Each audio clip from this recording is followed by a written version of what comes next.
Join us for a review of the new Audi e-tron S Sportback. Let's go!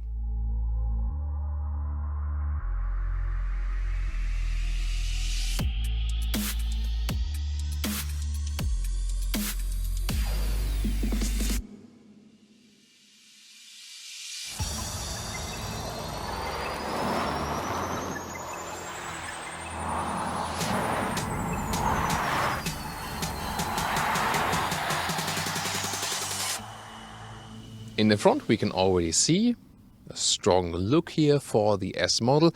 It's not too different from the S line version that is also available. We had that recently also. You can also check out that review. So we have stronger lower bumpers here, for example, and also this grille, of course here rather closed for the EV. The S model then has the S badge right here. We have a Catalunya red color car for today, but there's also, for example, Navarra blue available, some other different colors as well. There you can see, we have it also for you in the shots, that either you come with a silver look here, for example in Navarra blue car, but here then with this vehicle you also have the black package, which is an option. Then you have the black front grille and more black accentuations all over the vehicle, depending on what you like. And here we can see wider wheel arches for the S model, 2.3 centimeters or about an inch wider on each side. 4 meters 90, 16 foot 1 or 193 inches is the length of the Audi e-tron, both the same for the Sportback and for the SUV model. Yeah, came from this side here today. And you can see here the S model then again has the painted wheel arches, same with the wheel color, and also wider both in the front and also in the rear, again for the stronger stance on the road. Charging here, the main charge point on the left side will be different than with the UK vehicle, for example. Here AC charging 11 or optional 22 kilowatt, and DC 150 kilowatt max, here with the bigger battery version that automatically comes with the S. By the way, you can even go up to 22-inch wheels, optional, but that of course reduces the comfort. The Audi e-tron in general comes with air suspension as a standard in the S line, and also here in the S model the air suspension has a stiffer setup. Here even a little bit stiffer, and you cannot de-pick it. In the S line you can go for the soft setup, optional, and here you always have the stiffer air suspension setup according to the model. And then let's talk about the technology, because this is really different here with the e-tron S. So usually you have electric motor in the front and also one at the rear. Here actually they put the rear electric motor from the normal rear to the front of this car, and then at the rear here they put two electric motors, so one per side, one per wheel. So overall 3 electric motors, and because they are separate electric motors here at the rear, this enables an active torque vectoring, so you can have, for example, more power at one side when you are in the corner. That is in difference to a passive torque vectoring where you use brake intervention to create the power difference between the wheels. And of course, we will experience this one today on the racetrack. So let's take a look under the hood here. And well, there's a storage space here for your cables, the so-called frunk.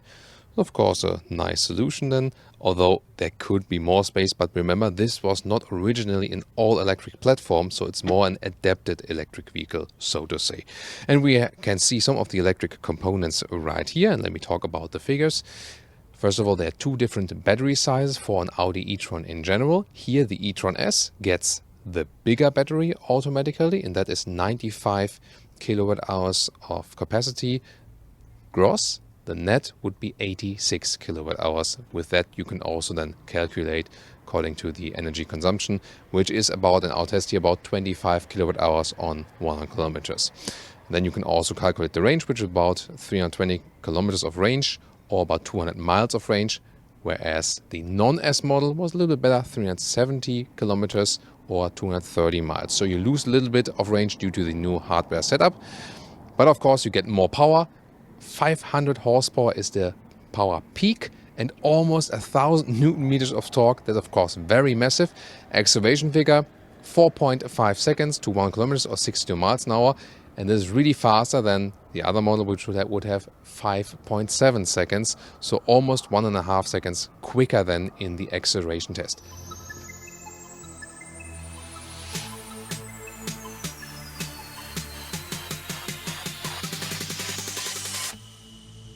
nice this Alcantara touch here for the S model, also soft touch above that. Very good for the buttons. So the window buttons here with the clicking sound. Then the digital mirrors here, again an option. You can see an Audi A3 sedan, and you can also adjust the height and also how exactly you want to see. And for the other side, you just switch it here, and then you see there's nothing happening here, but the same that happened before here is just happening on the other side, so at the second mirror, and also like this. So it depends really on the brightness outside, day and night, and so on. The good thing is you don't have a blind spot, but then again, it is, so to say, an unrealistic view in comparison to a mirror. You rather have a flat view. To me, it doesn't really function that well with the brain because, you know, when you have a mirror, it's more plastic, it's more three-dimensional, and here you're a little bit disconnected from reality. That's how I experience it. Then, S entry badge in the lower part here for the S vehicle, of course. We know that also from other S-line vehicles, for example. Then we have a steering wheel also with the S badging and some contrast stitches on the inside, right there. Soon more about the virtual instruments and so on.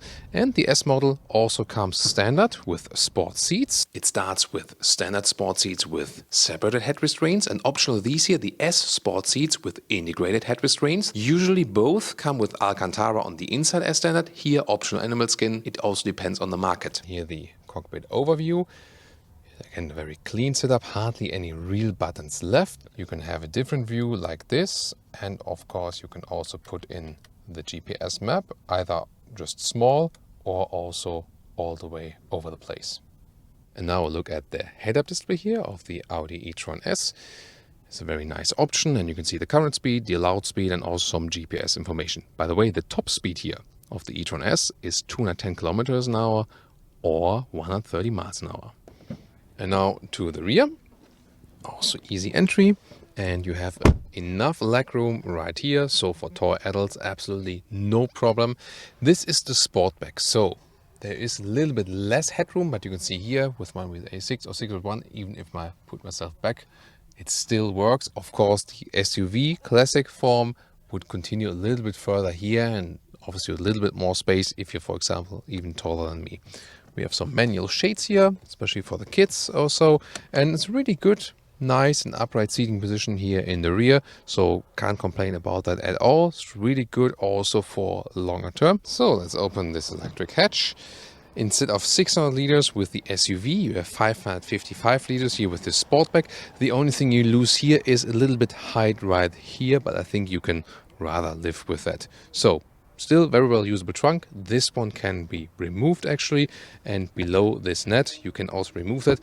That's also quite good to secure some things. There's a little bit more storage here. You can see it also would work with the replacement tire actually.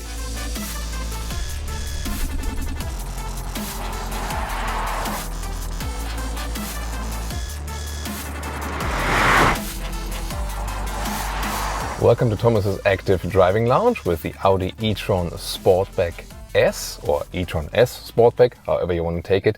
We're here in the Audi test center, and therefore I can really accelerate it out.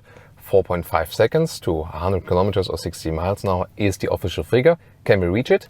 Dynamic mode, S shifting mode, maximum 500 horsepower at the peak, and almost 1,000 Newton meters of torque. Let's see, and then I'll also turn some, short laps here for the corners and stuff.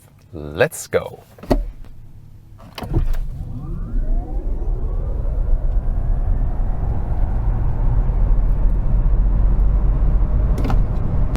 Whoa, nice.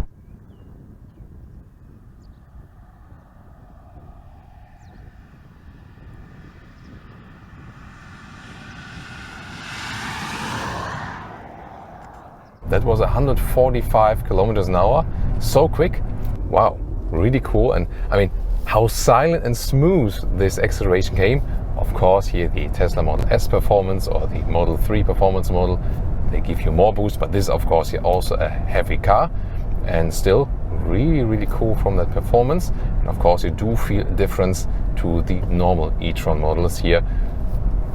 1.5 seconds faster. And what else is important? It's the cornering. When I'm going out of the corner here, I feel it's a little bit more agile, a little bit lighter. And here the air suspension setup is even a little bit stiffer. That too. So, and why is that actually? So, first of all, the air suspension hardware is the same as we would get with the S-Line model. But here in the true S model, it has a little bit stiffer setup then, and also in dynamic mode. And here, when we accelerate out the corner, we can use this new torque vectoring system, because we now have these two electric motors at the rear, one at the front. The bigger one from the rear is put to the front here, from the rear from the normal model, front in this model, but then two new electric motors in the rear, one per wheel, so to say, and that means there's an active torque vectoring. So here now in the left corner, the right wheel, the electric motor right wheel, can give us more torque, and maybe you also heard that. So there's like, you know, some kind of drifting possible. Yeah, not really, but just a little bit, you know, tighter corners. Yeah, I feel that I'm a little bit getting pushed out of the corner. Very interesting. You know, yeah. I mean, it's still a heavy and big vehicle, but considering it's such a big and heavy vehicle, it drives astonishingly agile. Really cool. Now taking the corner a little bit tighter here. Yeah, pushing a little bit over the front wheels, but definitely this electric all-wheel drive is rear-wheel bias, so there's more power at the rear, definitely. And again, this new torque vectoring makes the car even a little bit more agile. There was torque vectoring before, yes. However, there was a passive torque vectoring by braking in the inner wheel. Here, they don't need to brake in the inner wheel. They can just accelerate the outer wheel a little bit more. And that's the key then for a more agile driving experience. Here again, some slalom. Again, it feels like a smaller vehicle, and the electric drive makes it so agile, and look at how precise the steering is actually. So there's no dead zone area, and all my commands into the steering wheel are really transported onto the road. And now I'll really push it again here, outside of the corner. There we go. So a very fun driving experience. Hardly ever was such a big SUV so sporty to drive. So we know the Tesla Model X has of course a better range figure, so to say, but driving agility wise, the Audi really leads it. Yeah, they do have a problem with the animal skin seats here, definitely, same as today, but driving wise, wow, really such a pleasure to drive this vehicle once again. It's not that this S model here is feeling like a completely different vehicle, like the non-S. Especially we recently drove the S-Line, but definitely you feel a little sportier tuned then, suspension-wise, and then this torque vectoring together with the plus in horsepower that gives us a little bit more sporty fun, a little bit more boost.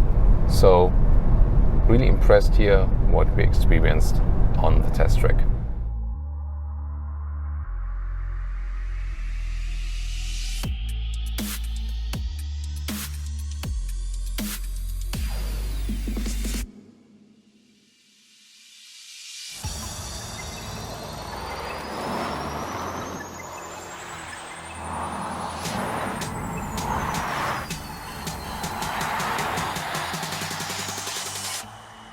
And now to our conclusion for today with the Audi e-tron S Sportback. Again, S version both for the Sportback and also for the normal SUV. And what does it actually change? First of all, the exterior. I mean, the S-Line was already quite sporty. This one then a little bit bolder also, especially here with the wheel arches left and right. So, interior, not too many changes, little notch here and there. Of course, what's missing are more animal skin alternatives in the higher trims. Overall, the build quality is really high. The sound system, the optional one, really expensive, but a very good performance definitely. And also the whole user interface, I think, is also pretty easy to learn. Then, driving-wise, this car in general, both SUV and Sportback, is really, really impressive. So it handles so well. It handles like a smaller vehicle, although it's big and very, very heavy. With the new torque vectoring system, with the additional electric motor, with 2 electric motors at the rear, you can get out of the corners a little bit quicker. However, you rather feel this effect when you really push the vehicle. So for everyday driving life, it won't make the biggest difference. The acceleration, of course, is faster. You will notice that in this sport version here. However, you have the more power, yes, but then also, because of this different hardware setup from the electric motors, the range will also drop a little bit. Whereas with the normal version, bigger battery, we had about 370 kilometers of range, so about 230 miles. Here, in the S version, we are about 320 kilometers of range, which would only be about 200 miles. So yes, the range drops a little bit. However, you would not buy this car if you want to cover long distances anyway. This wouldn't be the main goal of this vehicle. Still, it's a very cool and sporty, attractive version. I would rather go for the non-S version to have a little bit more range. It's already fast enough and it's also a little bit less expensive, because if you think here for the additional S setup with the additional motor also in the rear, you pay about 15,000 euros or dollars extra. You get the sportier package, definitely, if you want that. Of course, you can also go a little bit more cost effective. But definitely very impressive what this car could deliver here on the racetrack today or on the test track, because driving-wise, from the driving agility, I think there's nothing that comes close to it in this very segment, both EV and combustion engine. So that's it for today. Thanks so much for tuning in, and also tune in to more electric vehicle reviews here. We will link some of the interesting ones in the video description and in the pinned comment. See you there.